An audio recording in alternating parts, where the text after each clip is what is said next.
Dummy sim કાર્ડનું વેચાણ કરતો શખ્સ ઝડપાયો।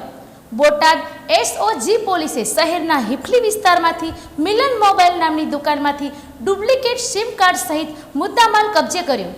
બોટાદ એસઓજી શાખાના પોલીસ ઇન્સ્પેક્ટર એમજી જાડેજા તથા સ્ટાફના માણસોને બોટાદ જિલ્લામાં ડમી સિમ કાર્ડનું ગેરકાયદેસર વેચાણ થતું અટકાવવા માટે બોટાદ એસઓજી શાખાના ગોવિંદભાઈ કાળુભાઈ,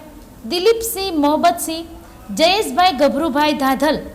કલ્પેશભાઈ રમેશભાઈ સાપરા તથા અગરસંગભાઈ પ્રતાપભાઈ મકવાણા બોટાદ શહેરમાં પેટ્રોલિંગમાં હતા। તે દરમિયાન પોલીસને બાતમી મળેલ કે હિફલી વિસ્તારમાં 6ઠ્ઠી શેરીમાં પાણીની ટાંકી પાસે મિલન મોબાઈલ નામની દુકાનનો ધારક ફારૂકભાઈ જાકીરભાઈ નિયાતર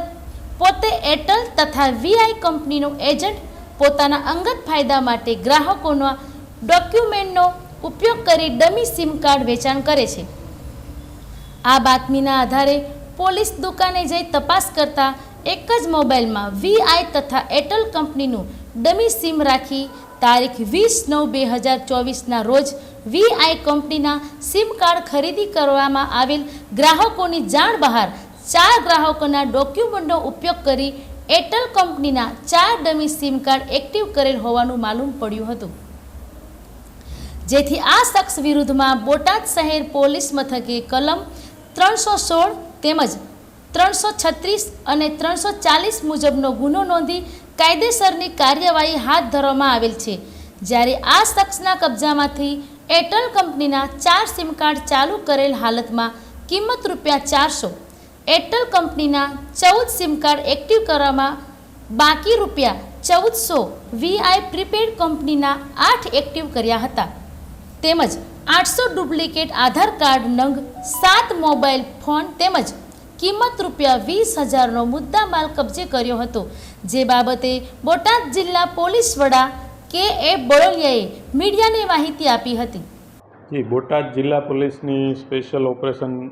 ગ્રુપની ટીમને એક હકીકત હતી કે હિફલી વિસ્તારમાં એક વ્યક્તિ મોબાઈલની જે દુકાન ચલાવે છે એ પોતાના અંગત ફાયદા માટે ગ્રાહકોના ડોક્યુમેન્ટનો ઉપયોગ કરી અને ડમી સિમ કાર્ડ આપે છે। જે હકીકતના આધારે ટીમ દ્વારા રેડ કરી અને ફારૂક જાકીરભાઈ નિયાતર જે પોતે એરટેલ અને વીઆઈ કંપનીના સિમ કાર્ડનું વેચાણ કરે છે એની પાસે તપાસ કરતાં એણે 4 ગ્રાહકોના ડોક્યુમેન્ટનો ઉપયોગ કરી અને બીજા 4 ડમી સિમ કાર્ડ એક્ટિવ કર્યા હતા, જેથી એના વિરુદ્ધ બીએનએસની કલમ 316, 336 અને 340 મુજબ ગુનો રજીસ્ટર્ડ કરવામાં આવે છે અને આરોપી પાસેથી બીજા 26 સિમ કાર્ડ અને 2 મોબાઈલ મળી 22,600નો મુદ્દામાલ જપ્ત કરવામાં આવે છે અને